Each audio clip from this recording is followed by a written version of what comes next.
Saudara-saudariku, jemaah i'tikaf, baik yang berada di area Masjid Al-Ihsan saat ini, ataupun juga yang terhubung lewat saluran di YouTube, dimanapun berada, kita mengawali perjumpaan kita dengan bermohon pada Allah Subhanahu wa Ta'ala, semoga seluruh rangkaian ibadah yang mengiringi siam kita di bulan Ramadan tahun ini khususnya diterima oleh Allah Subhanahu wa Ta'ala dengan penerimaan terbaik. Ciri di antara ibadah itu diterima oleh Allah Subhanahu wa Ta'ala ada beberapa turunan-turunannya, tanda-tandanya. Yang pertama, apabila seluruh manfaat atau bahkan sebagian manfaat yang terkait ibadah itu telah melekat dalam pribadi kita. Kemarin kita membahas contohnya, salat setidaknya melahirkan 5 manfaat utama dalam kehidupan. Menarik, diwajibkan ada 5 waktu, dan manfaatnya terkait dengan aspek kehidupan kita, bahkan saat menjalani kehidupan di dunia, itu 5 juga. Yang pertama diantaranya akan merubah perilaku orang yang menunaikan sholat itu menjadi lebih baik, lebih mulia. Dikatakan baik ketika terbebas dari sumber keburukan. Dan buruk itu hanya 2 sumbernya. Kalau bukan fahsya, keburukan yang bersumber dari syahwat, pornografi, porno aksi, LGBT, kata-kata jorok, kotor, itu fahsya namanya. Atau mungkar yang bersumber dari sifat melampaui batas, nafsu perut dan akal. Menipu, mencuri, merampok, korupsi, membunuh, dan turunan lainnya, itu mungkar namanya. Salat sejatinya bila dilakukan dengan benar, seharusnya mampu memberikan dampak kepada pelakunya untuk bisa melepaskan diri dari 2 sumber keburukan ini, baik fahsya ataupun mungkar. Itu yang ditegaskan di dalam Al-Quran, surah ke-29, Al-Ankabut, di ayat ke-45 yang telah kita catat itu. Utlu ma uhya ilaika minal kitab wa aqimis salah. Innas salata tanha 'anil fahsya'i wal munkar. Baca, pahami dulu apa yang diwahyukan kepada Nabi Muhammad SAW berupa petunjuk untuk menunaikan salat. Setelah paham, mengerti caranya, paham bacaannya, mengerti cara menunaikannya, maka tunaikan sholat sesuai ketentuannya itu. Sholat yang ditunaikan dengan benar, sesuai dengan aturan, ketentuan, itu yang dapat menjadikan pelakunya terbebas dari perbuatan keji dan mungkar. Maka ukuran keberhasilan sholat seseorang bisa dilihat dari transformasi perilaku pra dan pasca sholat. Ada ukuran-ukuran lainnya seperti yang pernah kita tuliskan. Saya ingin bawa suasana itu ke malam ini, Jumat terakhir di bulan Ramadan. Waktu yang sangat mulia, ini Sayyidul Ayyam Jumat itu, dan berada di Sayyidus Syuhur. Penghulunya hari berada di penghulunya bulan.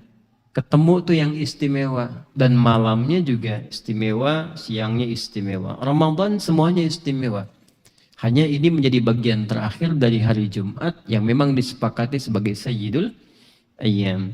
Maka setidaknya sampai detik ini kita mesti merenungkan kembali dari ragam ibadah yang telah kita tunaikan, berapa capaian yang positif yang telah kita peroleh.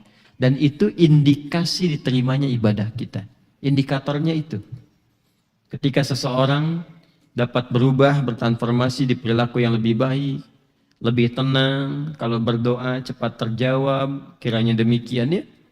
Cepat menggapai, mendekatkan diri pada nilai-nilai kebaikan, sholatnya berhasil. Ramadan itu ukuran pokoknya itu ampunan Allah. Ukuran pokoknya ampunan Allah. Karena itu dari sejak awal siam, awal puasa ditunaikan, sejak ibadah malamnya, tarawih. Kan Ramadan itu dibuka dengan tarawih kan? Masuk malam kita sholat qiyam kan? Siangnya menunaikan siam puasanya. Malam Al-Qadar yang seringkali diburu itu untuk didapati. Itu 3 pilar yang pokok ini saat Ramadan seluruhnya mengerucut pada satu keinginan besar yang langsung ditegaskan oleh Nabi SAW, bahkan dengan redaksi yang serupa. Bedanya cuman menunjukkan siam, qiyam, dan Lailatul Qadar. Selebihnya semua sama. Man shama Ramadhana imanan wa ihtisaban ghufira lahu ma taqaddama min dhanbi. Untuk yang siam. Yang qiyam, tarawih, man qama Ramadhana imanan wa ihtisaban ghufira lahu ma taqaddama min dhanbi. Yang Lailatul Qadar, man qama Lailatul Qadri imanan wa ihtisaban ghufira lahu ma taqaddama min dhanbi. Jadi ternyata ujungnya itu, akhirnya itu, puncaknya itu adalah raihan ampunan Allah Subhanahu wa taala. Dan itu mahal sekali. Mahal. Kalau sudah terampun itu bersih keadaannya. Lebih baik lagi, terdorong untuk berbuat yang lebih mulia, berubah menjadi pribadi yang berkarakter lebih baik, ya, dan gemar ibadah. Karena kalau sudah ampunan didapatkan itu, lawannya itu kemuliaan-kemuliaan, baik tingkatan spiritual, ibadah, muamalah, lebih kuat akidahnya. Nah, akhlaknya pun lebih mulia, 4 pilar itu. Akidah, ibadah, muamalah, akhlak. Jadi sampai dengan detik ini, coba dari 4 ini kita dudukkan dulu. Kita evaluasi. Akidah itu kan pancarannya iman kan? Simpulnya 6. Maka sampai dengan malam ini, seberapa kuat keyakinan kita dibangun terhadap nilai-nilai keimanan. Dan panggilan ibadah siam itu dengan panggilan iman. Ya ayyuhalladzina amanu. Karena itu evaluasi, apakah semakin yakin dengan Allah? Kalau semakin yakin, semakin kuat, cek turunannya, pancaran iman itu, ibadah, amal saleh. Seperti yang pernah kita tuliskan. Maka, iman yang kuat itu akan memancarkan amal saleh yang juga kuat. Semakin kuat imannya, semakin banyak amal salehnya.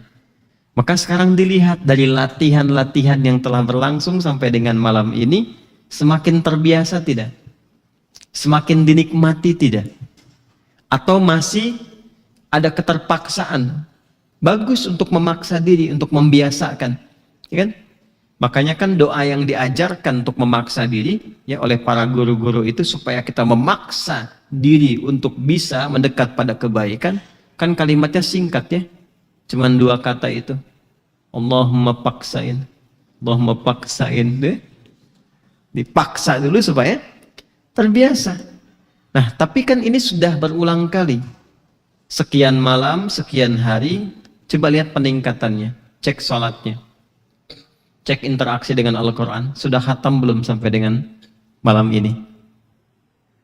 Cek infaknya. Cek perilaku kitanya. Ada perubahan nggak? Muamalah selesaikan. Dengan orang tua masih ada masalah nggak? Jangan-jangan santai datang ke sini masuk dengan orang tua belum selesai. Dengan keluarga masih ada masalah nggak? Selesaikan. Selesaikan. Kan syarat mendapat ampunan itu 2. Ada yang terkait dengan Allah langsung, ada hakun adami terkait dengan lingkungan sekitaran. Dengan Allah kita bisa istighfar, minta ampun, nangis, diampuni, alhamdulillah, selesai. Tapi saya katakan kan sejak tadi siang, itu tidak menggugurkan utang. Ya? Dan itu tidak menggugurkan hubungan dengan sesama. Kalau pernah mencela, pernah berprasangka buruk, belum terbangun kebaikan, cek sekitaran. Nah, itu fungsinya Ramadan itu salah satunya mengevaluasi itu. Sehingga ketika nilai-nilai ibadah ritual itu kuat dan muamalah juga baik, maka jembatan kehidupan baru yang dibuka pasca Ramadan semua membentang nyaman. Jadi kita itu menjadi alumni Ramadan tidak punya persoalan dengan Allah, tidak punya masalah dengan manusia.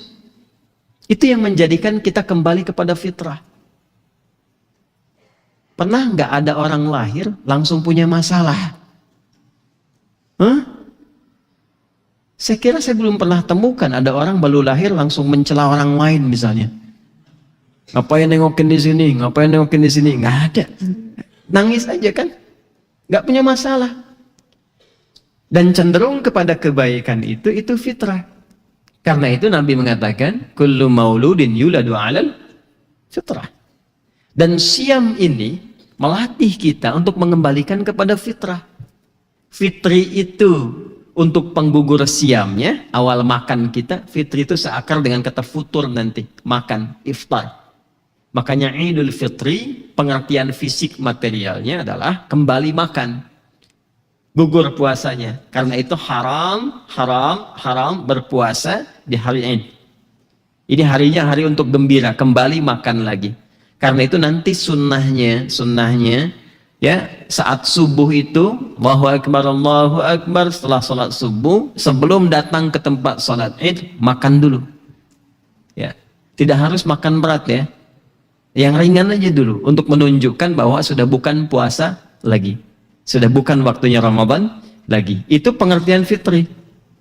Tapi ingat, Ibnu Abbas radhiyallahu taala anhuma turjumanul Quran, pakar Al-Quran yang langsung diakui oleh Nabi sallallahu alaihi wasallam, didoakan oleh beliau. Itu juga membawa makna fitrah. Makanya zakat fitri disebut juga zakat fitrah. Seperti yang pernah saya terangkan.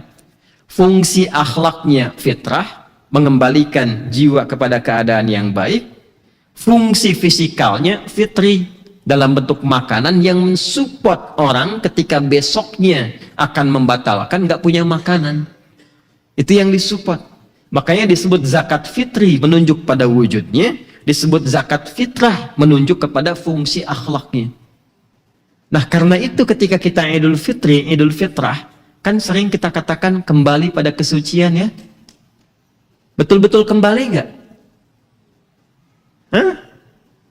Alhamdulillah 0-0 ya katanya kan. Masa sih? Jangan-jangan 2-0 skornya. Atau 4-3.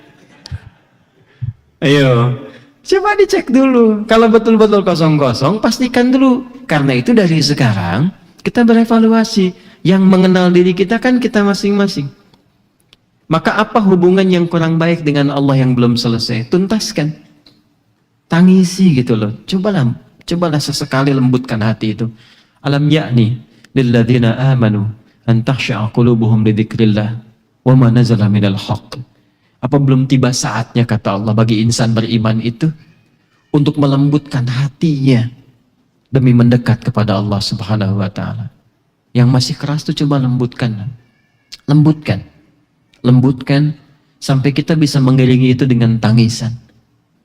Minta sama Allah tuh, ingat-ingat dosa apa sih dari ujung kepala sampai ujung kaki. Sebentar aja, merenung dulu sebentar aja. Ingat nih, mata salah apa, telinga salah apa, sampai ke ujung kaki, istighfar itu. Nah, itu yang menjadikan nanti ada perubahan pada diri kita, ada transformasi. Nanti rasa pertama yang didapatkan itu setelah air mata mengalir, ketenangan itu, lepas itu. Nah, itulah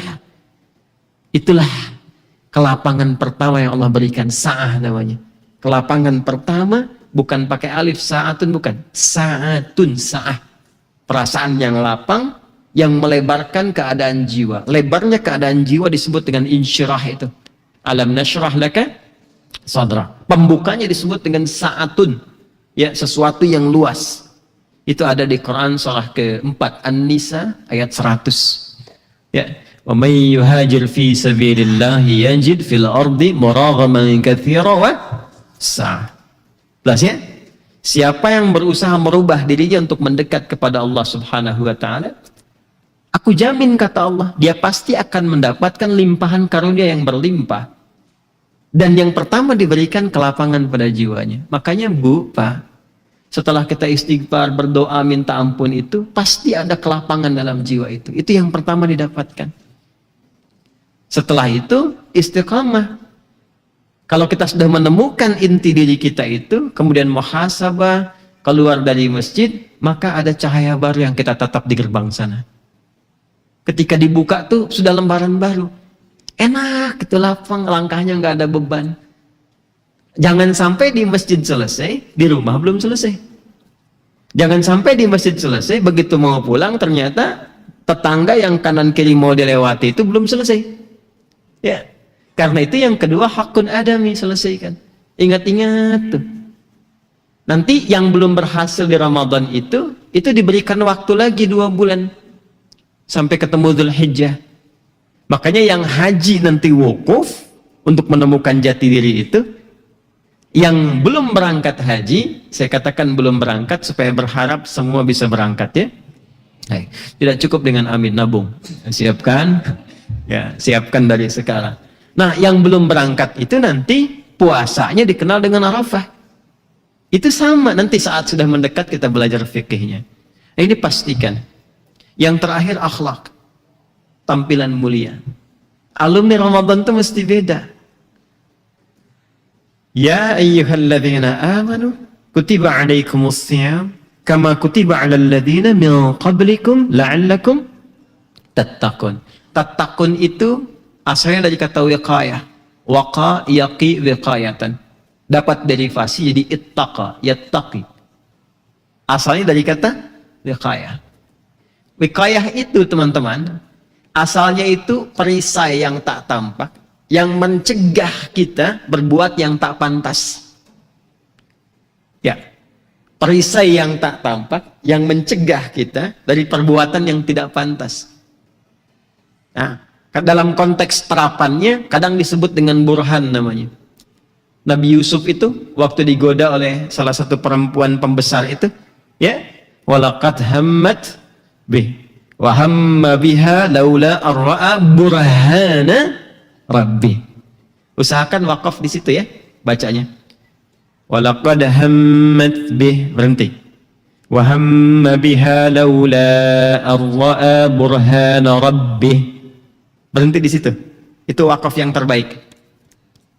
Nah, kalau disambung walaupun secara tajwid bisa benar, tapi secara makna bisa bermasalah. Ya. Walaqad hammat bi, dan perempuan pembesar itu tertarik kepada Yusuf dengan sangat sehingga pengen menggodanya.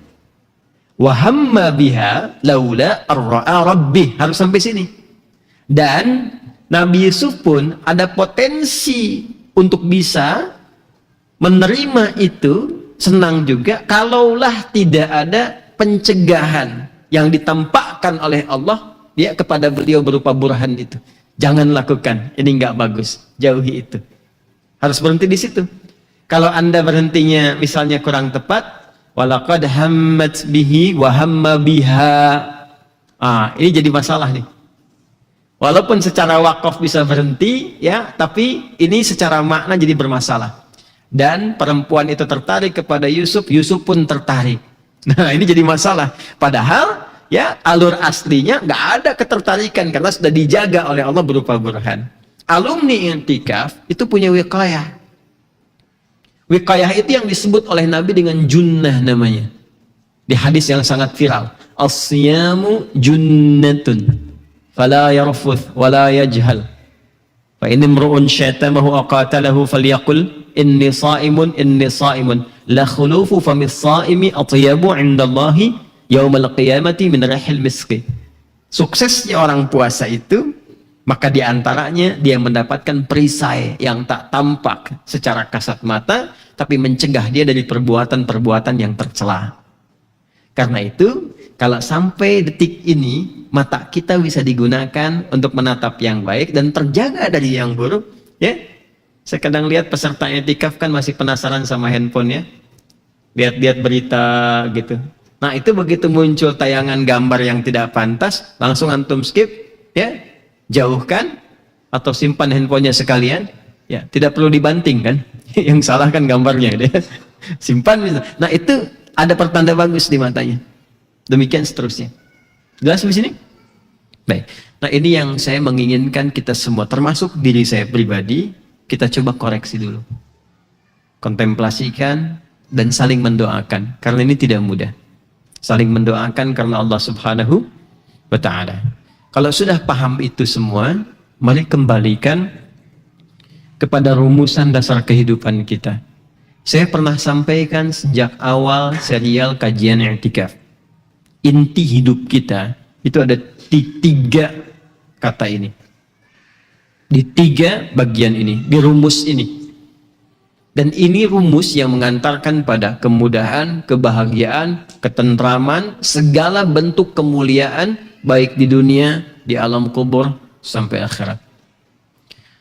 Sudah pernah saya turunkan keseluruhannya. Yang baru bergabung, silahkan dilihat nanti rekaman yang sebelumnya.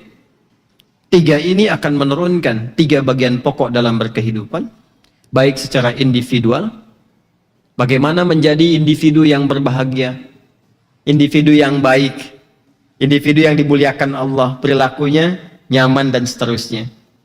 1. Kemudian yang kedua, pancarannya di keluarga. Bagaimana membangun keluarga yang harmoni, yang samara, dekat dengan rahmat Allah, ditanamkan sakinah, diberikan mawaddah dalam berkehidupan rumah tangga.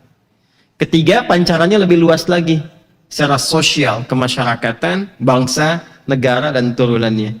Bagaimana menghadirkan kondisi masyarakat yang stabil, yang harmoni, yang baik, yang toleran, yang penuh dengan kemuliaan, dan pancarannya pernah diinspirasikan dalam konteks kehidupan Al-Madinah Al-Munawwarah itu. Dari Yathrib, Anda bayangkan, dari Yathrib yang kotor, ekonomi jauh di bawah resesi, sosial politik keamanan tidak stabil, tiba-tiba dibimbing dengan formulasi ini berubah menjadi masyarakat kota yang berperadaban. Kalau ilustrasinya ingin menemukan orang paling jujur ada di situ, yang paling sabar ada di situ, yang paling dermawan ada di situ. Suasana kota berperadaban disebut dengan Al-Madinah. Sering diambil sifatnya dengan nama Madani, sehingga muncul istilah masyarakat Madani. Pernah dengar itu? Ya kan? Al-Madinah memberikan inspirasi pancaran kebaikan disebut Munawwarah, maka dikenal dengan istilah Al-Madinah Al-Munawwarah. Nah, 3 aspek ini pokoknya di sini, di 3 bagian ini. Kita baru masuk pada bagian yang pertama dari 3 turunan itu, individu, kemudian keluarga, kemudian sosial kemasyarakatan. Dan aspeknya pun 3 lagi. Masih ingat? 1 ibadah, 2 ilmu, 3 rizki atau harta di dalamnya. Jadi kalau kita ibadah kuat, ilmunya kuat, hartanya juga bisa kuat, maka ini yang akan menopang kehidupan kita, lebih mudah dijalani sampai kembali kepada Allah Subhanahu wa Ta'ala. Mohon izin saya mengingatkan sedikit karena saya melihat juga ada yang baru banyak bergabung, dan ini apa yang telah saya tuliskan ke bawah konsisten dihapus sebelumnya, dan memang saya menginginkan yang ini saja yang tidak dihapus untuk menyambungkannya. Baik, kita sekarang akan masuki bagian yang pertama, subtopiknya individual, dan sudah masuk kepada aspek ibadah ke sholat ya. Bismillah. Lihat formulasinya pelan-pelan. Yang akan menentukan alur kenyamanan, kebahagiaan, dan kemuliaan hidup kita, itu rumusannya 3. Iman plus amal soleh, yang akumulasi dari kedua ini melahirkan takwa. Dan rumusnya selalu seperti itu. 3 ini sudah menyatu ya. Ingat betul, 3 ini sudah menyatu. Jadi kalau disebutkan salah satu, itu sudah mencakup yang lainnya. Saya pernah contohkan, disebutkan imannya saja, amal solehnya ikut terbawa. Seperti di Quran surah 52, di ayat ke-21. Bila disebutkan misalnya takwanya dan imannya saja, amal solehnya ikut terbawa. Seperti Quran surah ke-7 ayat 96. Walau anna ahlal qura amanu wattaqau. Itu sudah otomatis masuk amal soleh. Ada yang disebutkan imannya dan amal solehnya, takwa otomatis terbawa. Wal 'asr innal insana lafi khusr illa alladziina amanu wa 'amilus shalihat. Kadang-kadang disebutkan imannya, disebutkan amal soleh, disebutkan takwanya, disebutkan. Seperti contohnya puasa saat ini. Ya ayyuhalladzina amanu, iman. Kutiba 'alaikumus shiyam, amal soleh.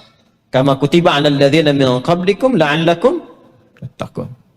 Nah, rumus cepatnya, ketika semua ini dipadukan, iman, kemudian diimplementasikan lewat amal soleh, maka akumulasi keduanya melahirkan takwa. Dari takwa ini turun rahmat Allah. Dari rahmat inilah turun semua kemuliaan berkehidupan. Solusi dari setiap persoalan datang, rizki mudah, ilmu bertambah, kebahagiaan datang. Itu sudah pernah saya sampaikan. Semua dalil-dalilnya sejak awal jumpa kita.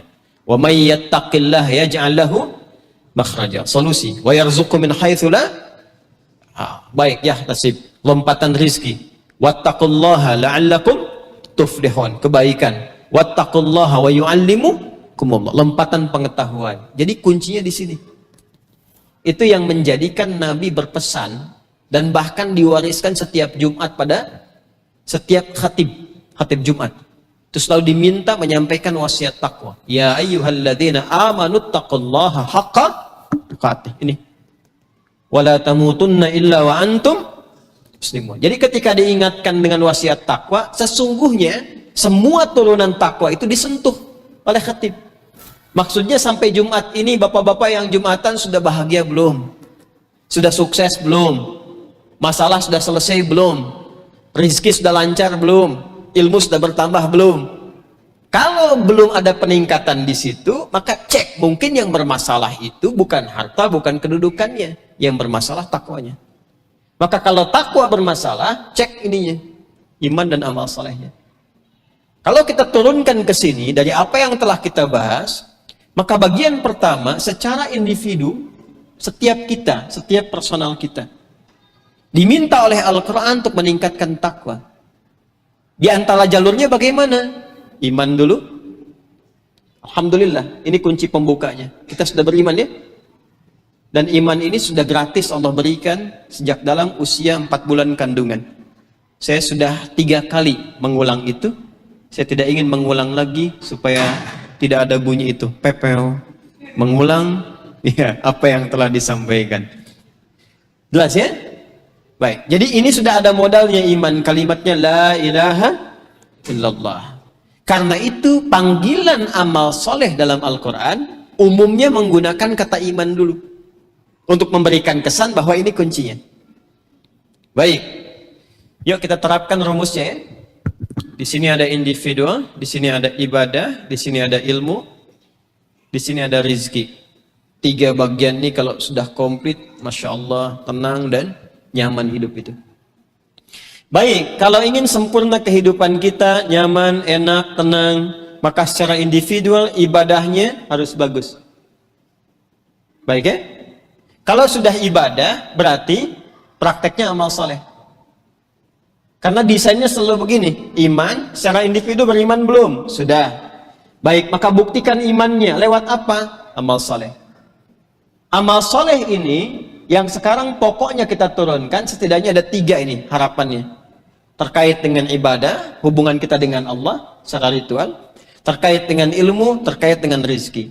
Muamalah saya akhirkan dan akhlak, karena itu nanti akan mengikuti. Di ibadah, apa yang harus saya lakukan sehingga menjadikan pribadi secara individu itu menjadi pribadi yang bertakwa? Saya ulang ya. Secara individu, apa yang harus saya lakukan sehingga menjadi individu yang bertakwa, yang dengan takwa ini mendapat pancaran rahmat, yang dengan rahmat ini mendapatkan kemudahan dalam berkehidupan. Maka ibadah pokok pertama yang harus dilakukan adalah sholat ini. Amal pertama. Makanya saya bikin panah tadi, ya seperti ini. Hubungan antara kebutuhan individu, iman, yang diimplementasikan lewat amal soleh berupa ibadah, wujudnya sholat, itu ditemukan di Quran surah ke-20 ayat ke-14 dalilnya. Di konstruksi pembahasan ini mengacu kepada dalil ini. Innani anallahu la ilaha illa ana. Ini yang la ilaha illallahnya. Fa'budni, kalimat ibadahnya. Wa aqimis salata lidzikri. Jadi ini antara hubungan terkait dengan iman, ibadah, wujudnya sholat, jelas? Dan nanti akhirnya muaranya takwa. Di mana ditemukan hubungan antara iman, sholat, dan takwa? Di pembuka surah Al-Baqarah ayat 2-3. Dzalikal kitabu la raiba fi hudal lil muttaqin. Siapa orang muttaqin, orang takwa? Yang kelak di ayat 5-nya akan disebut oleh Allah selalu dalam naungan hidayah Allah dan selalu bahagia. Ulaika ala hudam mir rabbihim wa ulaika humul muflihun. Itu tuh orang takwa. Siapa mereka itu? Ciri pertamanya ayat 3-nya. Alladzina yu'minuna bil ini wa yuqimunas shalah. Ini jelas, paham sekarang? Artinya kalau kita sudah beriman, mengerjakan sholat, maka ini sudah menjadikan gabungan antara iman dan amal soleh yang seharusnya melahirkan ini. Kalau sudah dapat ini, harusnya mendapatkan feedback, kemudahan, kebahagiaan, kenyamanan dalam berkehidupan. Kita sudah cek ya, kita harus cek sampai sekarang masih konsisten tidak? Berapa waktu yang diwajibkan oleh Allah kepada kita untuk menunaikan sholat? 5, yakin? 5 ya? Harus 5. 5 waktu, nggak boleh lebih kan? 5 ya? Yang kan saya katakan yang wajib. Maka kita tulis di sini 5 waktu. Nah, dahsyatnya kita diwajibkan sholat 5 waktu dan hasil dari sholat pun kembali ke kita lagi. Hasilnya itu pancaran takwa ada 5 juga. Kalau 5 ini belum didapatkan dengan sempurna, cek. Mungkin yang bermasalah di sininya, cara menunaikan sholatnya. Ya, saya dengan cepat. Nanti untuk detailnya silahkan cek rekaman yang sebelumnya. 1. Dalilnya Quran surah ke-29 ayat 45. Orang yang sholatnya benar, maka akan berdampak kepada dirinya menjadi pribadi yang lebih baik. Pancaran takwanya berupa kebaikan. 1. 2.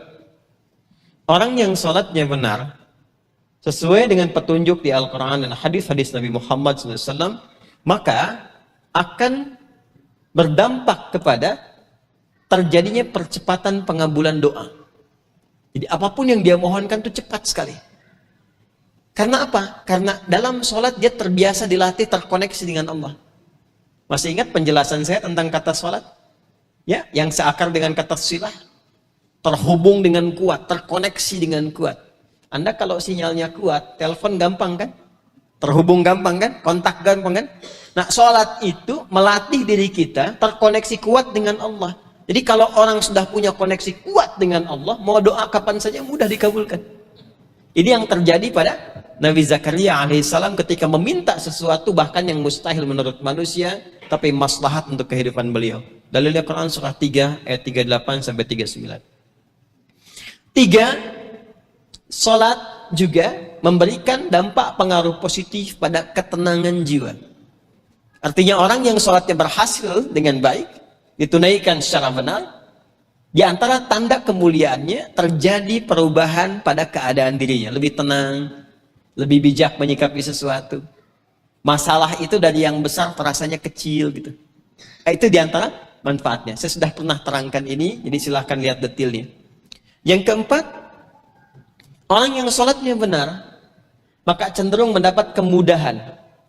Ya, saya ulang, cenderung mendapat kemudahan, solusi dalam setiap aktivitas kehidupannya dan percepatan dari rezeki yang mungkin berpeluang dia dapati. Dalilnya Quran surah ke-65 dari ayat 2-3, ditafsir di Quran surah kedua Al-Baqarah ayat 2-3. Nah, sekarang ini yang mau kita teruskan pelengkap dari yang kemarin. 5. Salatnya berapa waktu? 5 waktu. Hasilnya pun Quran surah ke-23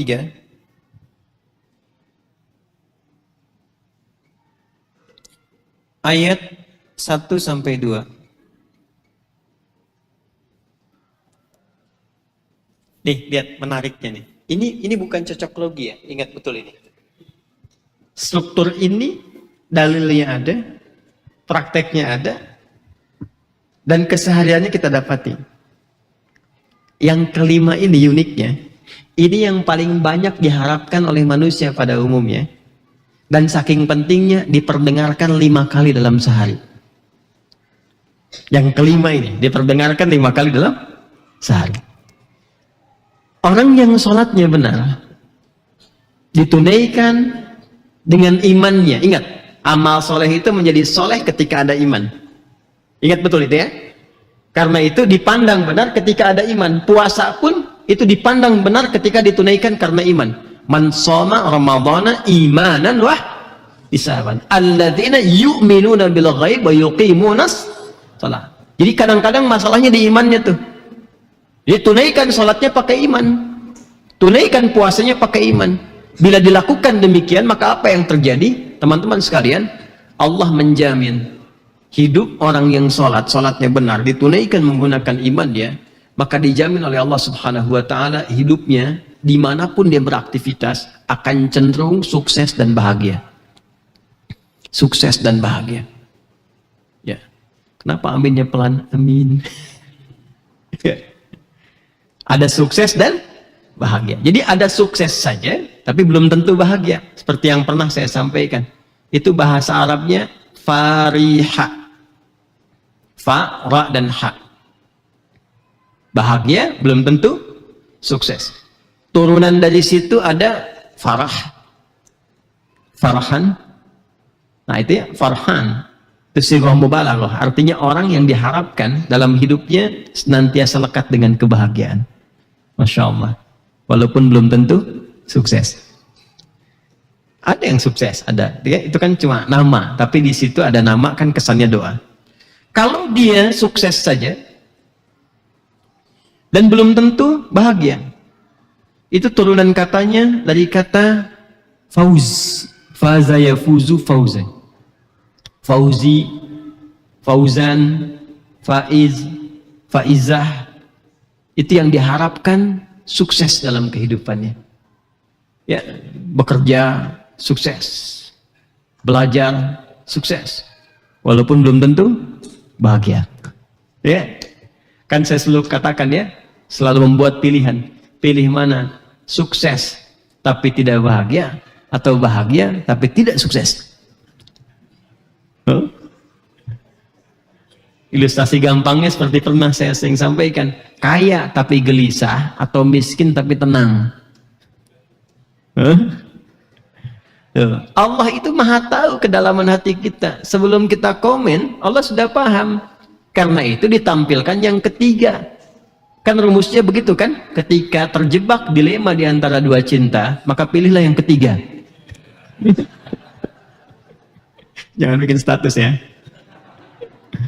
Ya, keluar dari khilaf itu kaidah fikih, keluar dari khilaf. Ya, keluar dari khilaf itu yang terbaik gitu. Ya, kembali ke pokok. Baik, maka gabungan dari farah dan fauz itu menghasilkan falah namanya. Falahun. Fa lam alif ha. Fa lam alif ha. Begini. Falahun. Nah ini, kalau sudah ada falah, ini gabungan antara sukses dan bahagia. Saya pernah cek di kamus bahasa Inggris Arab pun, itu terjemahannya success and happiness. Ya, success and happiness, sukses dan bahagia, itu falah namanya. Bapak Ibu sering mendengar nggak kalimat falah dalam sehari itu? Ya, kalau tidak sering mendengar, saya agak heran nih, dan agak curiga saya, karena ini 5 kali diperdengarkan. Setiap pergantian waktu, perhatikan ini filosofinya dalam sekali. Setiap pergantian waktu dalam sehari diperdengarkan kata falah ini. Subuh diperdengarkan. Ganti ke siang diperdengarkan.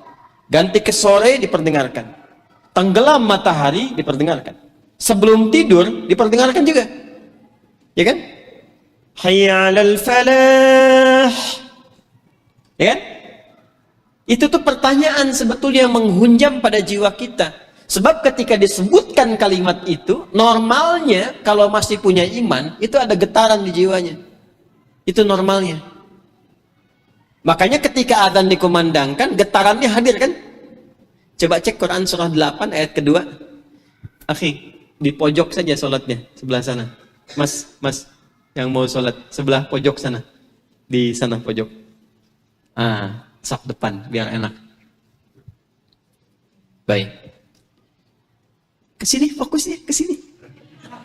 Sini. Ya. Baik. Buka Quran surah 8, ayat kedua. Alhamdulillah. Ada? Innamal mu'minuna alladzina idza dzukirallahu wajilat qulubuhum.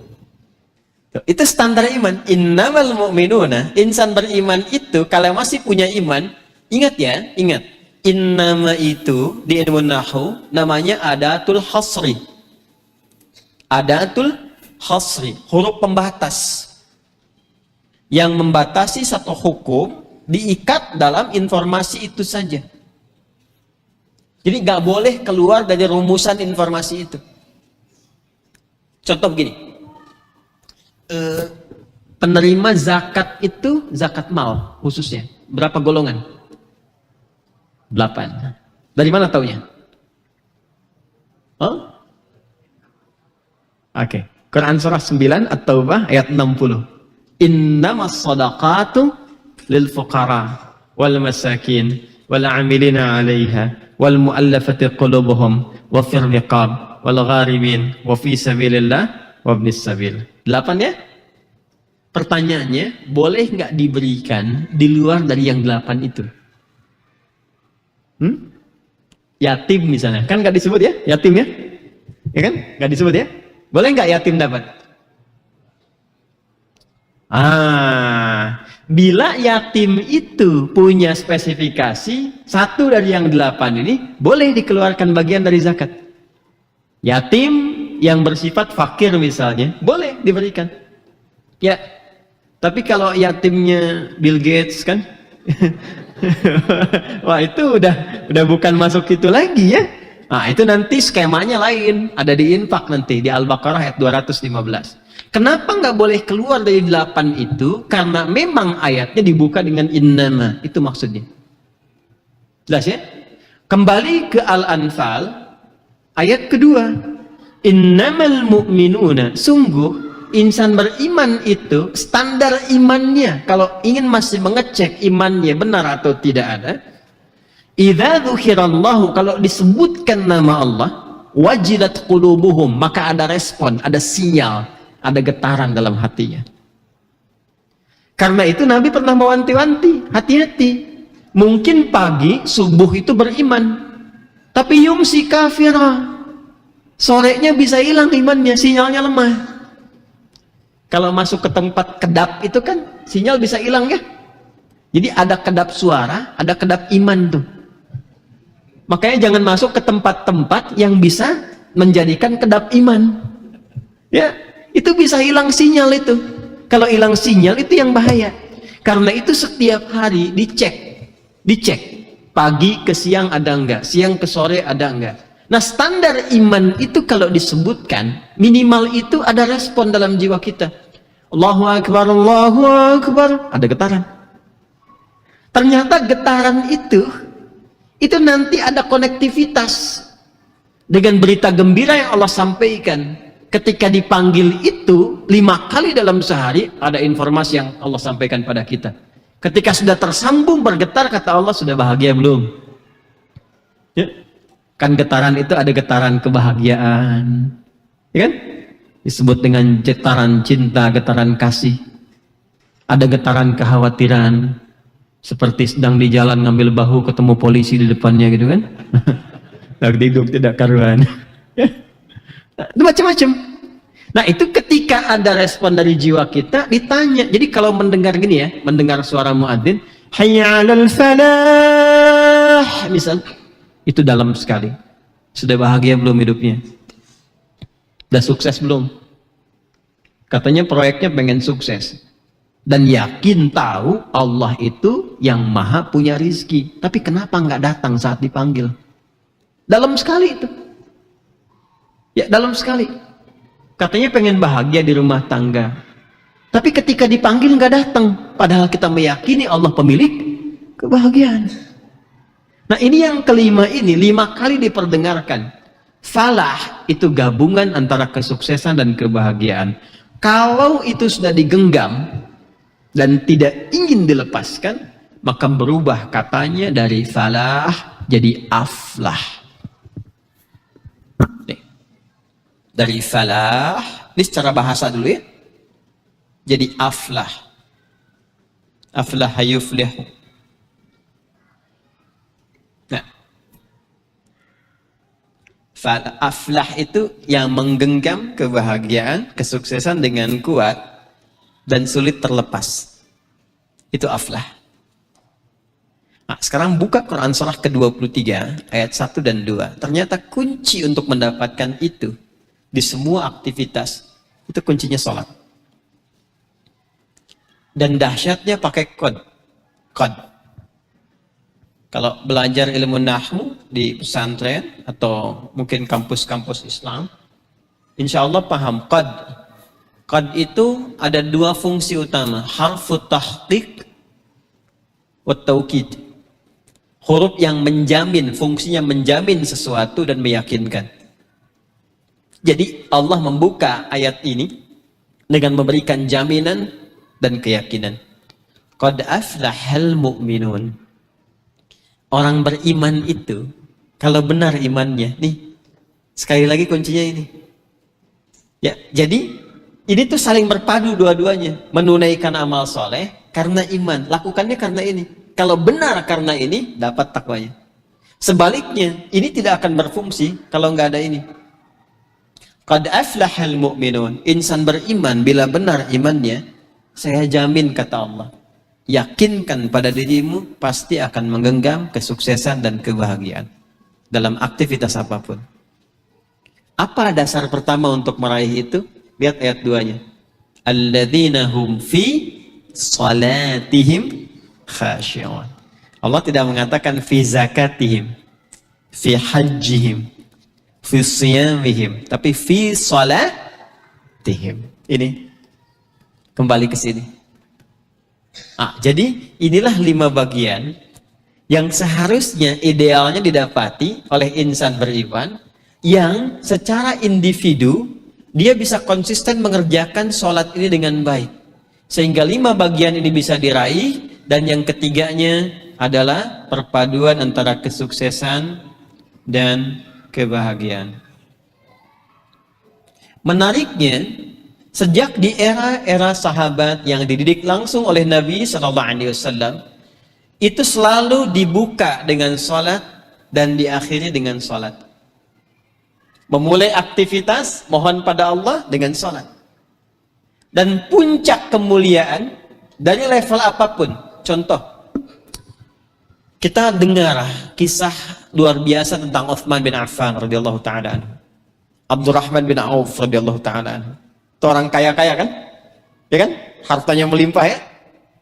Ternyata kalau kita ngaji kitabnya Al-Imam An-Nawawi yang At-Tibyan itu fi adab hamalatil Quran, itu puncak kebahagiaannya bukan saat datang omset itu. Bukan saat hartanya semakin bertambah. Tapi ketika mendapatkan kesempatan yang luas untuk menunaikan sholat. Karena mereka menyadari semua limpahan karunia berupa harta benda itu sumbernya dari sini. Koneksi dengan Allah yang sedemikian kuat. Jelas? Paham nggak? Oke. Maka silahkan cek nanti di kitab At-Tibyan itu bagaimana beliau ini Masya Allah malam itu selalu punya kesempatan tahajud sampai dengan khatam Al-Quran. Jadi nikmatnya itu bukan saat hartanya datang melimpah, bukan. Tapi saat konektivitasnya dengan Allah itu terbangun. Bisa nggak begitu? Ya, yang mahasiswa bukan saat dapat IPK 4, tapi saat tahajudnya itu merasakan kenikmatan dan ketenangan. Saat sujudnya. Ya, Bapak, saya tanya nih, jujur aja Pak ya, mana yang paling nikmat? Dapat bonus 1 miliar dari kantor, atau dapat kesempatan bangun malam untuk sholat 2 rakaat?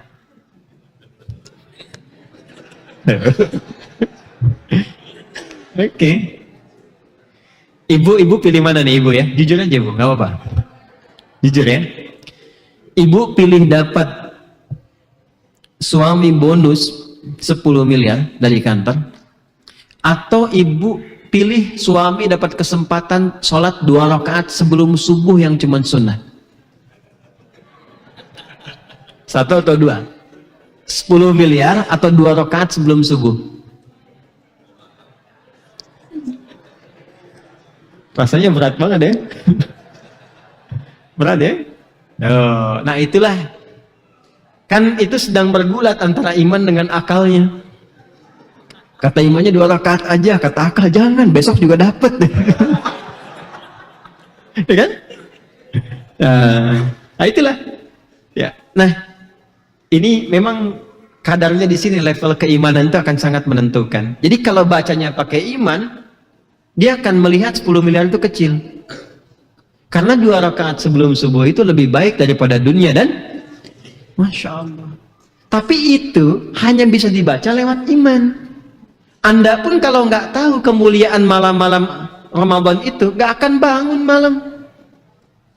Nggak akan kita paksakan untuk bisa sholat malam kan? Mengejar malam-malam ganjil. Alhamdulillah kan tahun ini ganjil semua.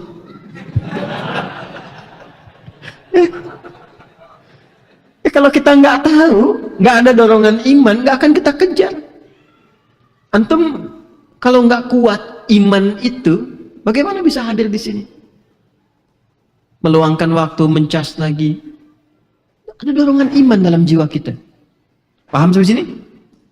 Nah, ini yang pertama. Jadi, saya ingin mengatakan pada diri saya dan kita semua, coba sampai malam ini, sholat perbaiki dulu.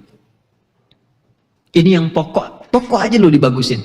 Pokok dibagusin. Jadi kalau yang pokoknya sudah bagus, itu otomatis akan mendorong kepada yang sunnahnya, yang cabangnya. Nanti kalau sudah dapat sunnah, akan muncul kebiasaan begini. Ketinggalan sunnah saja, itu begitu gelisah. Kalau sudah ada di titik ini, maka berbahagialah. Tinggal konsisten kita pertahankan, keluarkan semua menu sholat. Menunya apa saja. Yang fardu sudah jelas kita tahu, tinggal tambah yang sunnah-sunnahnya. Saya sudah pernah sampaikan sebelum Ramadan, siang dan malamnya. Dari mulai sebelum subuh 2 rakaat, kemudian setelah itu ada syuruk, ada duha pertengahan, duha akhir, sebelum zuhur ada pilihan 4 rakaat atau 2 rakaat, ba'da zuhur ada 2 rakaat, sebelum asar ada 4 rakaat mutlak, ba'da maghrib ada 2 rakaat, ba'da isya ada 2 rakaat, antara adzan dengan iqamah ada 2 rakaat, malamnya ada tahajud, ada witir. Keluarkan semua menu ini. Coba, saya mohon ya, saya mohon sekali, sebelum meninggal, usahakan kita pernah melakukannya. Usahakan pernah melakukannya. Semua jadi sholat keluarkan, mumpung masih ada waktu. Jangan sampai ada getaran jiwa kita mengatakan, wa akum minas salihin, fa asaddaqa wa akum minas salihin. Ya Allah, beri kesempatan sebentar aja ke dunia.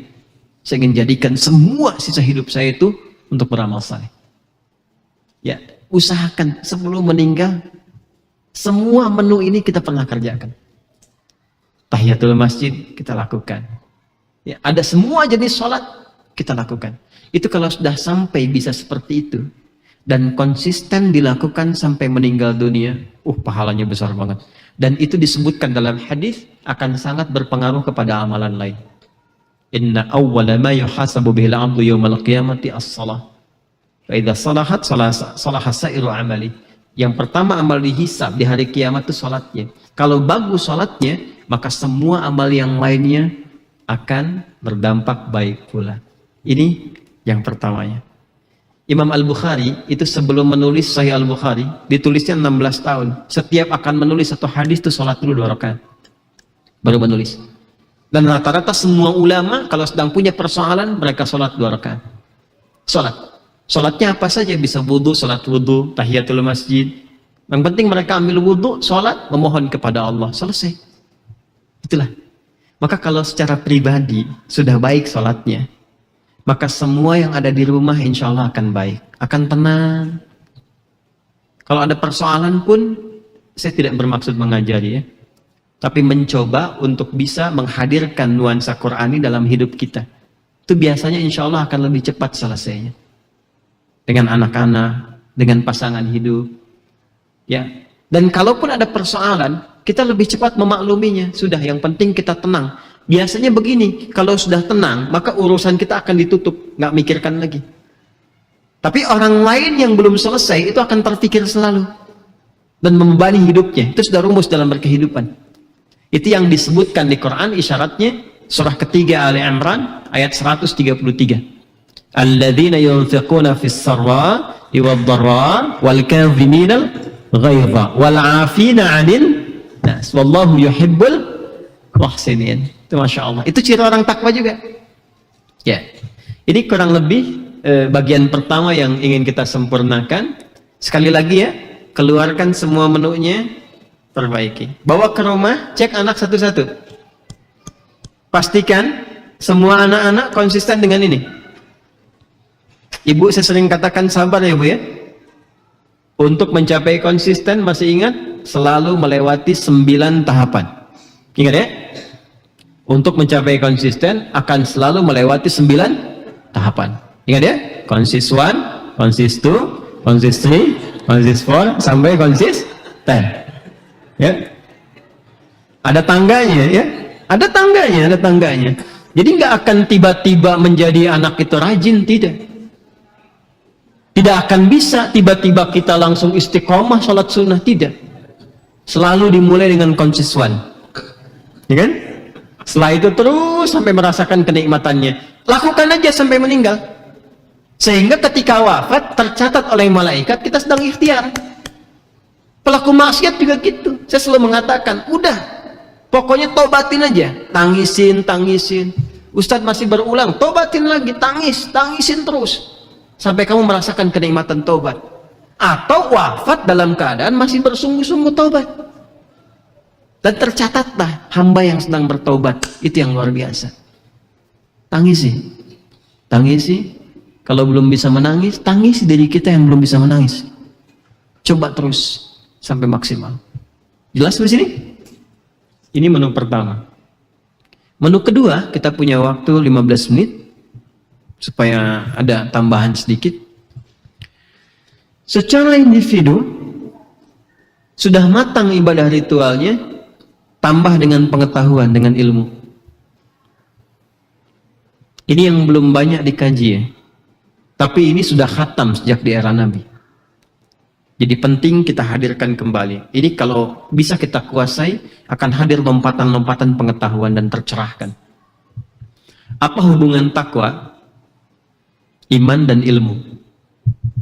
Hubungan takwa, iman dan ilmu. Tulis dulu dalilnya. Quran surah kedua, di akhir ayat 282. Paling kiri sebelah bawah ya, banyak. Tahan dulu, lanjutkan. Quran surah ke-58 ayat 11. Sudah? Oke. Quran surah ke-9 At-Taubah ayat 122. Ayat 122. Hadisnya tulis saja. Ada 19 hadis yang pokok. Ada 19 hadis pokok. Dalam kurung, masih kurung? Kitabul ilmi, Kitabul ilmi, Sahih al-Bukhari. Kitabul ilmi, Sahih al-Bukhari. Kurung tutup biar nggak lepas. Oke? Sudah? Oke, baik. Yuk kita mulai. Selalu kembali kepada rumus dasarnya. Gitu ya. Iman, amal saleh, takwa. Muncul pancaran. Baik. Memahaminya begini. Individu yang beriman itu kita ya. Kalau kita disebut dengan insan beriman, namanya mukmin.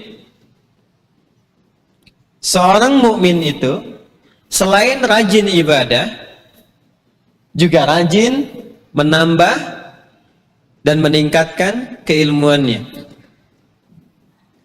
Sebetulnya menjadi insan beriman itu sudah otomatis harus pintar. Karena ayat-ayat dalam Al-Quran yang mensupport kepintaran bagi insan beriman itu begitu banyak terbentang. Jadi malu kalau kita beriman tapi nggak pintar, itu malu. Kenapa? Karena ayatnya menjanjikan peningkatan pengetahuan bagi setiap insan yang beriman. Seharusnya begitu.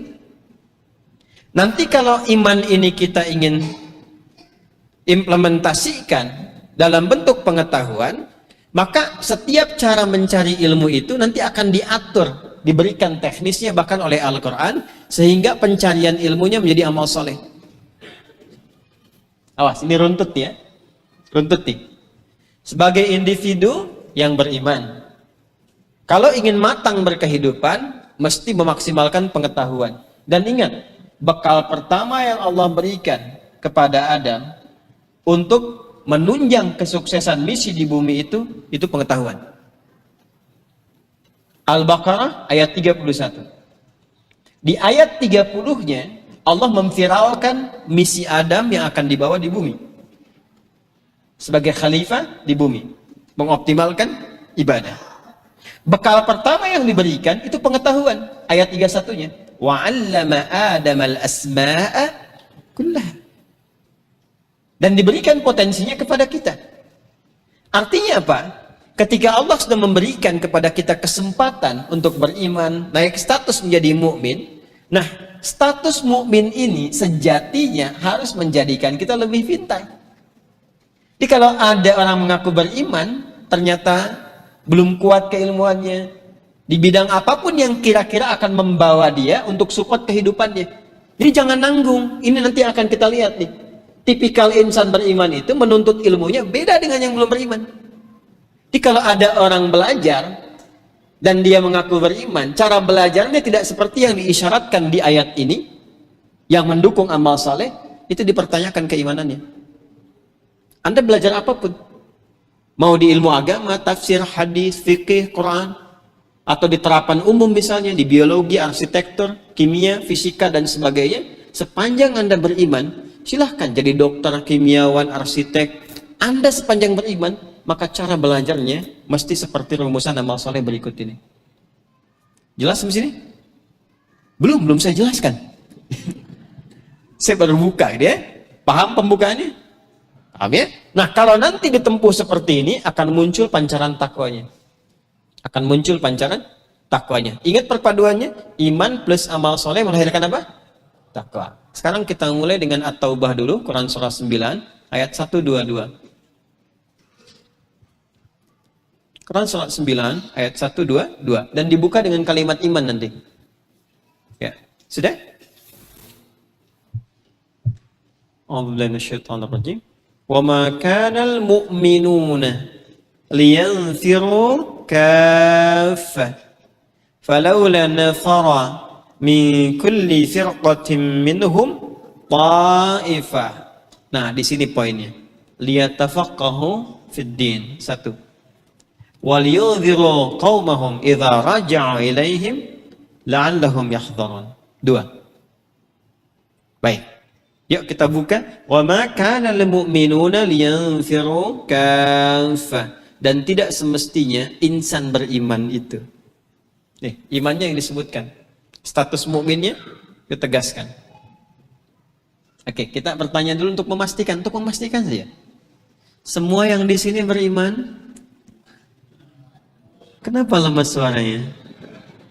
Semua yang di sini beriman? Alhamdulillah. Berarti ayat ini untuk kita semua. Ya, itu cara memahaminya. Ayat ini bukan untuk seorang ahli hidayat, tidak. Untuk kita semua yang mengatakan beriman. Wa ma kana al-mu'minuna, dan tidaklah semestinya insan beriman itu liyanfiru kaffah, semua pergi ke medan juang secara fisikal. Ada perjuangan fisik ketika dibutuhkan. Falaula nafara min kulli firqatin minhum ta'ifah, hendaklah ada di antara mereka itu ya yang mengarahkan fokusnya liyatafaqahu fid din. Ini concern kita untuk bertafakuh fid din. Tafakuh fid din. Tafaqqaha yatafaqqahu. Ini kata dasarnya tafaqqaha, jamaknya tafaqqahu.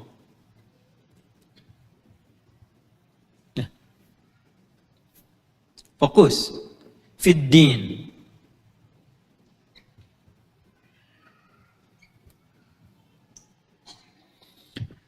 Tafaqquh dari kata tafaqqaha, akar kata tafaqqaha itu akarnya adalah fikih namanya. Ini akarnya fikih dari kata faqaha, yafqahu, fikhan, fikih.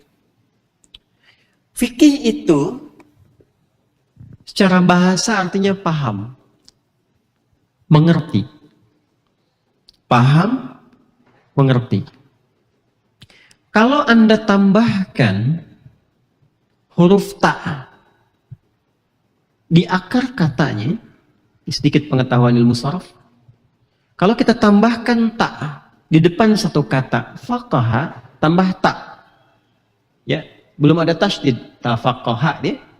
Ta-nya menunjuk pada kesungguhan, keseriusan. Kalau Anda tambahkan tasydid, ya, corak gitu di atas dia, tasydid. Pada huruf kedua sebelum akhir. Berarti di huruf qaf kan? Ya kan? Faqaha kan pertengahannya qaf kan? Menjadi tafaqqaha. Maka tasydid ini menunjukkan sesuatu yang harus dilakukan 2 kali lipat. Karena tidak mudah untuk dikerjakan. Syiddah itu bahasa Arabnya sesuatu yang tidak mudah untuk dilakukan. Karena itu butuh motivasi 2 kali lipat. Terapan di ilmu bahasanya disebut double. Karena itu setiap ada huruf yang bertasydid dibaca double. Ya, awal, tafaqqaha, itu tadinya 2 huruf. Waw satu mati, satu hidup. Maka dibaca double di situ. Nah, secara falsafah bahasanya itu menunjukkan kesan sesuatu yang tidak mudah dilakukan, butuh kesungguhan. Karena itu kalau kita baca dengan lengkap di sini, tafaqqaha menjadi jamak liat tafaqqahu, memberi kesan sifat insan beriman itu. Kalau belajar dimanapun, dia akan berusaha sungguh-sungguh untuk memahami, mengerti apa yang ia pelajari, sekalipun itu tidak mudah dilakukan. Pasti ada tantangannya. Ini rumus sudah paten ya. Jadi diterapkan di kata apapun maknanya serupa. Contoh, kalau sholat yang dilakukan malam hari setelah kita tidur namanya sholat apa? Tahajud. Tahajud itu asal katanya dari tahajjada. Tahajjada itu akar katanya dari kata hajada. Hajada itu bangun di malam hari setelah kita beristirahat sebentar. Istirahat, tidur, terus bangun, itu hajada namanya. Kalau ditambah tak, terapkan rumus tadi. Usaha yang sungguh-sungguh untuk bangun di malam hari. Kalau ada tasdidnya, tahajjada, menunjukkan bahwa bangun itu nggak mudah. Makanya butuh motivasi kuat dan usaha yang sungguh-sungguh. Buktinya pasang alarm 3 kali belum bangun juga kan? Ya kan? Ya. Nah itu turunan dari ta dan tasdid. Sekarang ke sini. Jadi sifat insan beriman tuh kalau belajar mesti serius. Belajar apa saja. Ini adik-adik nih yang masih kuliah ya, belajar nih tingkat SMP, SD, SMA, yang serius. Jangan pulang sebelum paham. Ya, lakukan begitu. Saya itu dulu kalau sekolah, saya tuh anti pulang ke asrama itu saat di pesantren. Sebelum saya pahami dulu tuh. Ya, ibu saya, masya Allah, itu kalau saya pulang SD pun dicek lagi di rumah.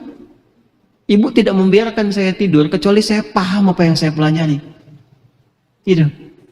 Memang harus ke situ, harus paham, harus ngerti.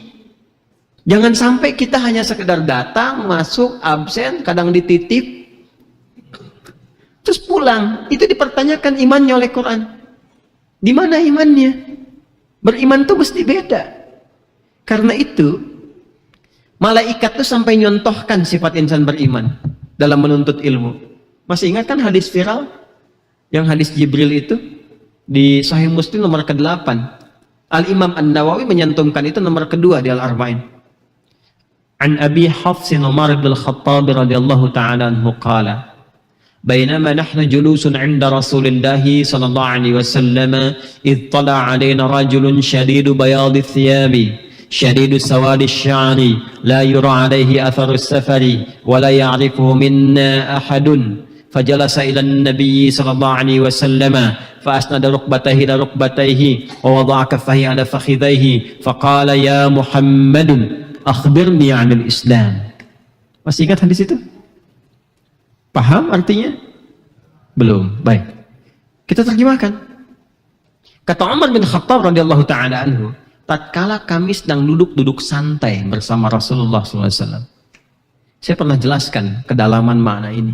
Sahabat itu, saking baiknya orangnya mereka itu, santai pun ngobrol-ngobrol, bahasa orang sekarang kongko-kongko gitu kan. Itu nyarinya pun orang yang baik. Dan yang terbaik pada masa itu kan Rasulullah SAW. Kenapa? Saya sering katakan orang baik itu saat bercanda pun pasti ada hikmahnya. Makanya bergaulah dengan orang baik. Cari orang-orang soleh. Orang soleh itu saat canda itu masih ada manfaatnya.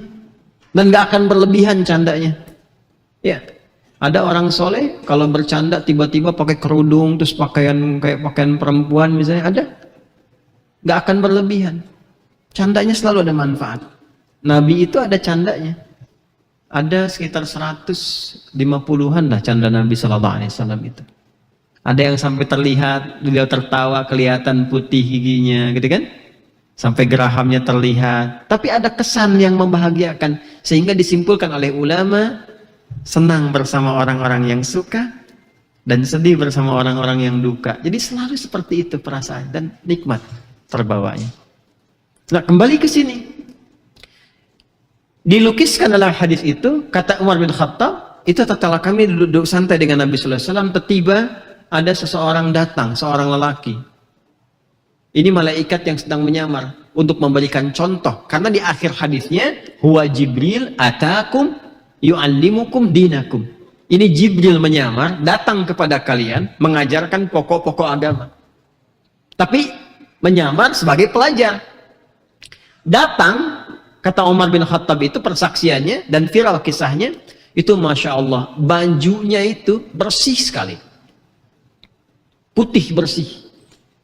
Ya, ini yang dimaksudkan bukan harus datang ke majlis pakai baju putih semua, bukan. Maksudnya datanglah dengan penampilan yang bersih. Ya, bersih itu kan juga membawa suasana belajar yang enak. Jangan antum maraton dulu habis lari langsung ke majlis ilmu kan. Kan nyerap ilmunya juga nggak maksimal di situ. Syadidus sawadis sa'ari, rambutnya tertata rapi. Tuh, penampilan tuh bagusin. Kan antum juga tidak tega kalau melihat saya tampil the kill of the kumal, lecek, rambut kemana-mana memprihatinkan. Alih-alih antum menyerap ilmu, antum mengumpulkan sumbangan kan. Ya. Guru juga begitu. Jadi kalau melihat murid itu terasa ada persoalan, itu ada getaran dalam jiwanya. Imam Abu Hanifah itu mengamati satu murid itu unggul, nyata, cepat menjawab, tiba-tiba hilang nih. Dicari oleh beliau. Ditemukan sedang jualan. Kenapa ada di sini? Komen ibunya. Ke majelis kamu, kami nggak dapat apa-apa. Kalau anak saya ke majelis kamu, nggak bisa makan kita. Makanya lebih baik dia berjualan katanya.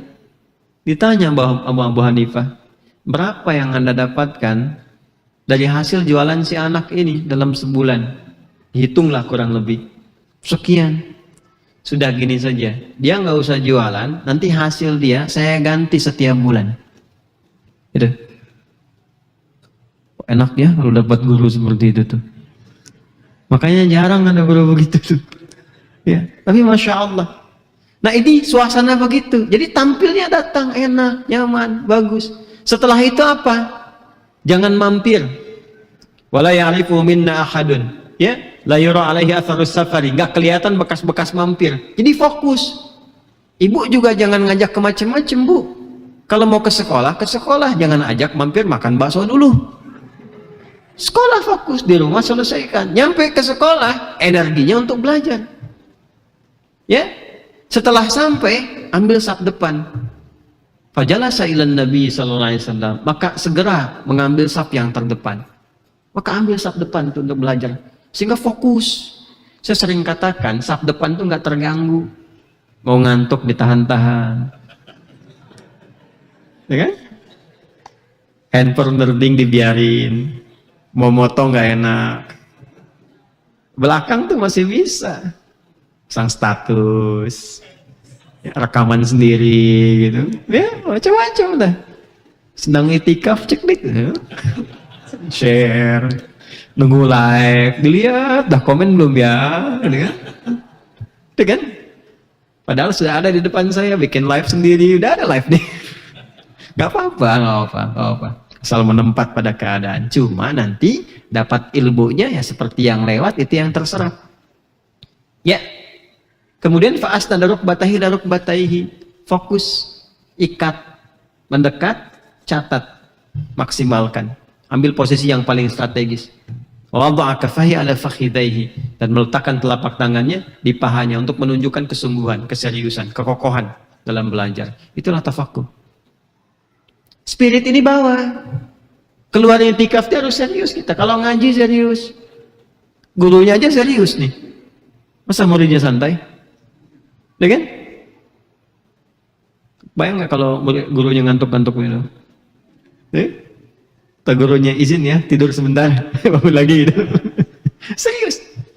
Nah, di sekolah juga begitu. Jangan biarkan anak Anda, saya tidak ingin menyebut anak kita ya, karena saya juga sudah punya anak dari istri saya. Jadi bapak, ibu, anak, bapak, ibu. Anak saya, Anda, kita semua, jangan biarkan belajar dimanapun, kecuali paham apa yang dipelajari. Dan itu ciri keimanan. Nanti pemahaman itu share kembali. Jadi kalau men-share itu dengan paham, maka ilmu yang disampaikan benar. Terukur, argumentasi kuat. Ini sudah belum paham, sudah berfatwa. Hasilnya akan jadi perselisihan akhirnya. Kalau kita melakukan itu, nanti pancaran takwa akan muncul. Masih ingat rumusan iman plus amal soleh menghadirkan apa? Takwa. Jadi kalau cara belajar kita itu betul-betul seperti tadi, kita berusaha kuat, serius belajar, apalagi disupport dengan yang ibadah, padukan tuh, tambahkan sholatnya. Sambil belajar, serius belajar, isi dengan sholat, ya. Kuatkan lagi, tambah tahajudnya, apa yang terjadi. Maka dijawab di Quran surah kedua tadi, di akhir ayat 282. Lihat ujung ayatnya tuh, lihat ujung ayatnya, paling kiri sebelah bawah, paling pojok. Wattaqullaha wa yu'allimukumullah. Ada? Wattaqullaha wa yu'allimukumullah. Dan tingkatkan takwamu kepada Allah, maka Allah akan berkenan menambahkan, mengajarkan pengetahuan kepadamu. Ternyata proses belajar yang dilakukan dengan perpaduan iman dan amal soleh itu mempercepat lompatan-lompatan pengetahuan hadir. Mulai dengan sholat dulu Pak, Bu. Jangan lompat ke ilmu dulu, matangkan dulu sholatnya. Coba Bapak Ibu cek kalau nggak percaya. Semua ulama kita, termasuk cendekiawan yang hebat itu, Al-Ghazali, Al-Battani, Al-Biruni, Ibnu Sina, Al-Kindi, Al-Khawarizmi dan sebagainya. Demi Allah saya katakan, cek biografi mereka dari sejak kecil. Itu biasanya dua yang dimatangkan sebelum belajar, sholat dan Quran. Sholat dan Quran. Makanya saya tuh suka selalu cerewet pada dua hal ini. Sholat Quran dari dini. Demi Allah saya katakan, insya Allah, untuk ilmu akan ada lompatan-lompatan, tambahan, cepat sekali. Dan itu sepersekian detik, Pak, Bu. Jadi dia ajarkan apapun gampang masuknya, gampang sekali tuh. Ya, saya pernah uji coba tuh sama anak-anak di sini tuh, dari angkatan pertama itu, tanamkan Quran dulu. Itu ketika dibawa, ada perlombaan di luar sekolah, kita ikutkan, baru pertama kita lepas aja gitu. Anak TK ikutan futsal, juara 1. Padahal nggak pernah di sini main futsal betulan itu. Ya, pokoknya instruksinya satu, nih bola gimana caranya masukin ke gawang sana. Skornya nggak nanggung, 5-2.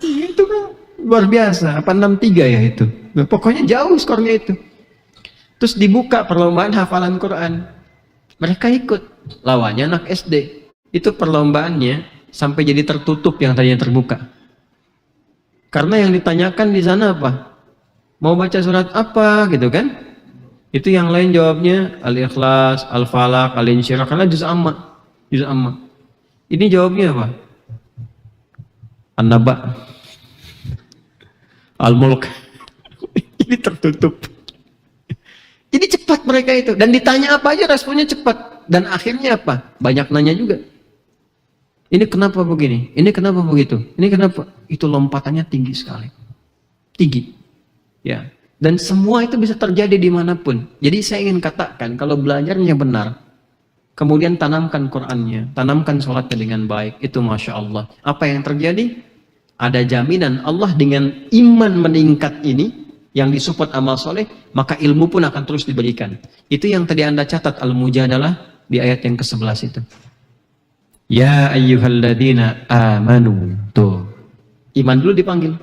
Idza qila lakum tafassahu fil majalisi fafsahu yafsahillahu lakum wa idza qila lakum inshuzu fanshuzu. Perhatikan, yarfa'illahu alladhina amanu minkum. Iman dulu.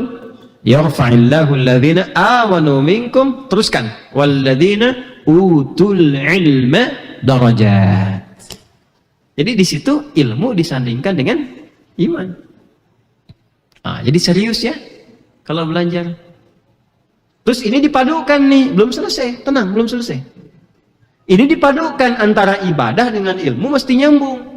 Sekarang begini, sholat. Bisa nggak sholat kalau nggak ada ilmunya? Nggak bisa, kan ada aturannya. Aturannya pakai ilmu. Dan menariknya, semua ilmunya disebut fikih. Anda ingin belajar ilmu tentang sholat, namanya fikih sholat. Nggak percaya silahkan cek semua kitab. Hampir saya belum pernah menemukan ya, ada buku kitab judulnya ilmu sholat.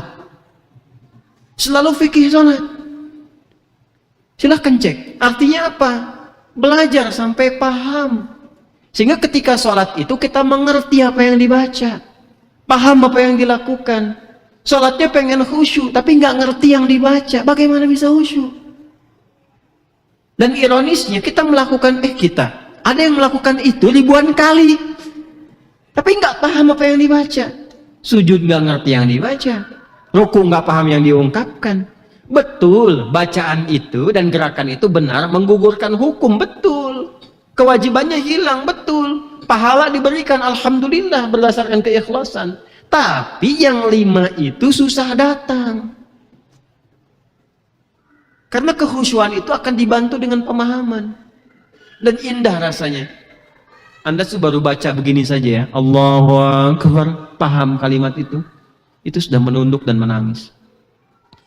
Katanya ikrar Allah yang paling besar. Kenapa sebelum sholat merasa besar dibanding orang lain? Sombong terhadap kawan, angkuh dengan tetangga, merasa hebat dibandingkan pasangan hidup. Katanya Allahu Akbar. Itu.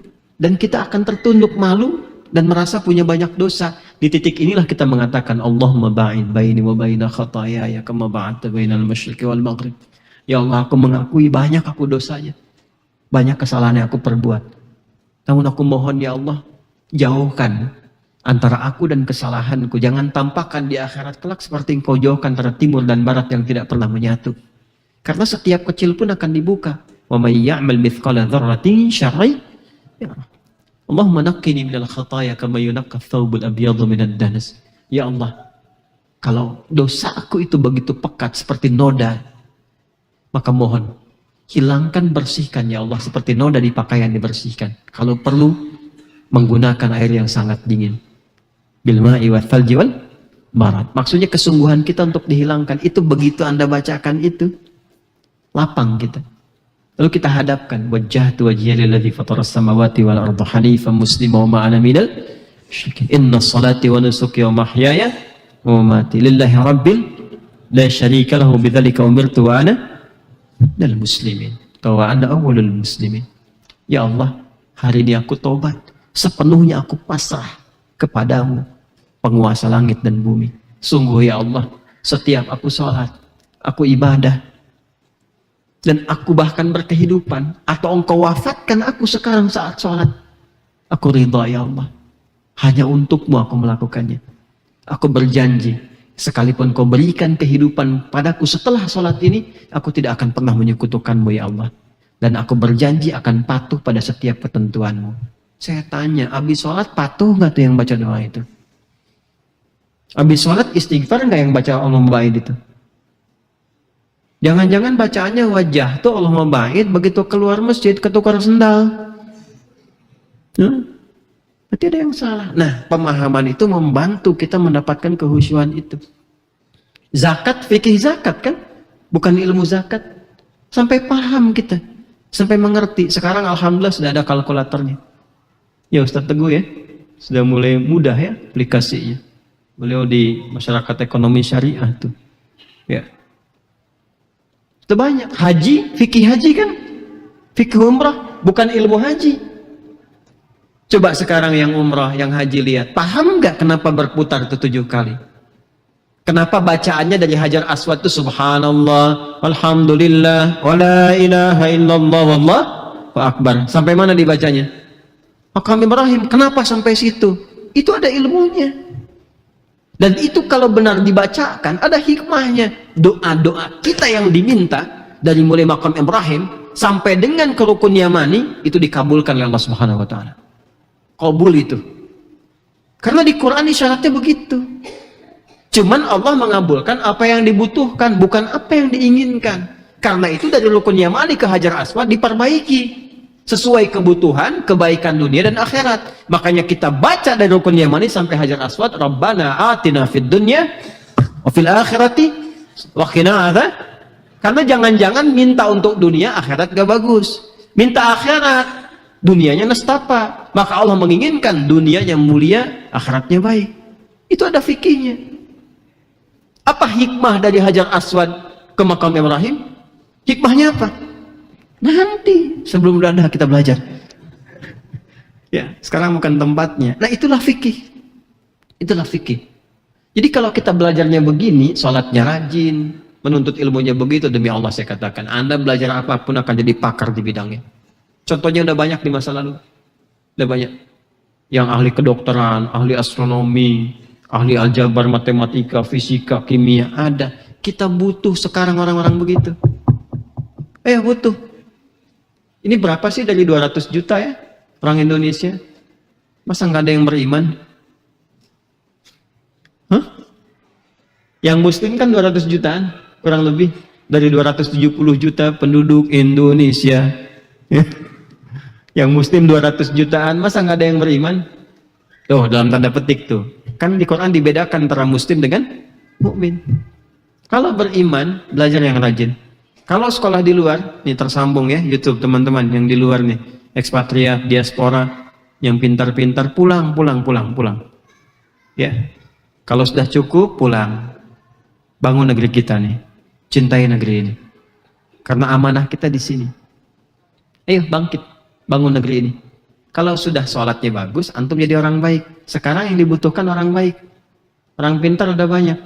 Tapi support kebaikannya kurang. Karena itu tidak menjadikan keadaan kehidupan kita terasa lebih baik. Sekarang ayo bangun semua. Ya, dan niatkan ibadah, itu bedanya. Iman kita mendorong kita beramal soleh. Jelas sampai sini? Baik. Terakhir, terkait rezeki. Amalan apa yang disupport oleh iman yang mempercepat datangnya rezeki?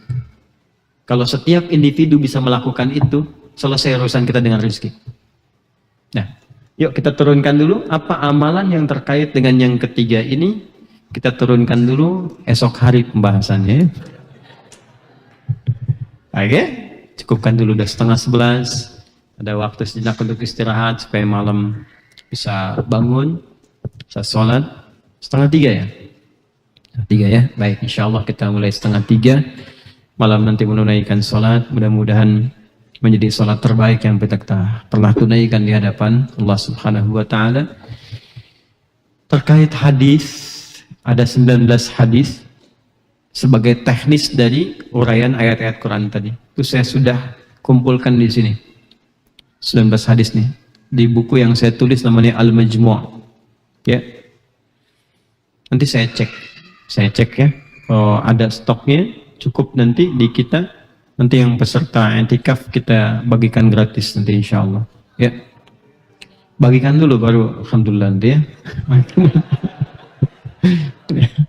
Ya, bagikan dulu, nanti cek dulu ya. Sehingga saya tidak memberikan harapan-harapan yang kosong sifatnya ya, ada dulu. Tapi minimal alhamdulillah dengan niatnya dulu ya. Alhamdulillah, baik. Jelas sampai sini? Ya, insya Allah nanti ada paket yang disiapkan supaya nanti bacaan-bacaannya bisa lebih baik, bisa lebih sempurna. Baik, saya hafal wajah-wajahnya ini ya, saya hafalkan dulu. Nanti begitu ada, nanti kita bisa sesuaikan. Insya Allah, tolong dibantu ya panitia ya. Panitia dibantu, baik yang peserta i'tikaf yang rutin ataupun nanti yang tergabung, akan lebih baik didata ya, saya nggak tahu jumlahnya insya Allah. Saya kira itu yang bisa disampaikan untuk kesempatan malam hari ini. Lebih dari itu, saya berharap sekali lagi, sedikit kita merenung tentang kehidupan, siapa kita, untuk apa hidup di muka bumi ini, bagaimana kita kembali. Tumpuan dari itu semua, segera tautkan diri kita dengan Allah Sang Pencipta kita, supaya semua jalan hidup kita tercerahkan, dapat bimbingan, dan awali itu dengan memohon istighfar. Banyak minta ampun, minta ampun, minta ampun, minta dibukakan, tingkatkan ibadah. Walaupun kita menghidupi diri ini dengan cara yang santai, tapi tetap serius dalam bertakarrub kepada Allah Subhanahu wa Ta'ala. Semoga semua itu diringankan Allah Subhanahu wa Ta'ala dan menjadikan kita lebih dekat berkehidupan dengan rahmat dan bimbingan Allah Subhanahu wa Ta'ala. Allahumma nahmaduka kama 'allamtana an nahmadak wa nashkuruka syukran kama 'allamtana an nashkurak. أنت المقدم وأنت المؤخر بيدك الخير إنك على كل شيء قدير. اللهم نصلي ونسلم على حبيبك الكريم رسولك المصطفى الأمين سيدنا محمد وعلى آله وصحبه أجمعين. اللهم تقبل منا إنك أنت السميع العليم وتب علينا إنك أنت التواب الرحيم. اللهم اغفر لنا ذنوبنا يا أرحم الراحمين صغيرها وكبيرها يا رب العالمين إنك أنت أرحم الراحمين. ربنا آتنا في الدنيا حسنة وفي الآخرة حسنة وقنا عذاب النار.